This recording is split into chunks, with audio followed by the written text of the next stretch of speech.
Hello everyone, আসসালামু আলাইকুম।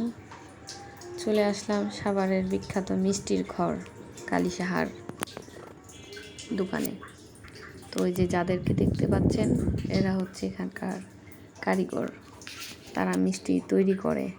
এই যে তারা তৈরি করছে, দুধ জ্বালাচ্ছে, এই যে মিষ্টি, এই যে এখানে আরও কী বানাচ্ছিল, আসলে আমি এগুলো প্রসেসিং দেখছিলাম।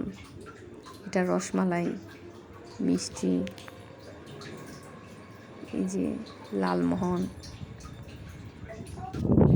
অনেক ধরনের মিষ্টি এখানে পাওয়া যায়, একদম ফ্রেশ টাটকা মিষ্টি। না, আমার মনে হয় না কেউ এই দোকানের মিষ্টি খেয়ে বলেছে খারাপ। এদের মিষ্টির মান খুবই ভালো।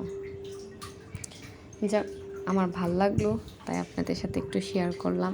আমি আমার বাসার জন্য এখান থেকে মিষ্টি নিই। যদি কারো ভালো লাগে এখান থেকে মিষ্টি নিতে পারেন। তো দোকানটা হচ্ছে সাভার নামা বাজার। তো আশা করি সবাই ভালো থাকবেন। আল্লাহ হাফেজ।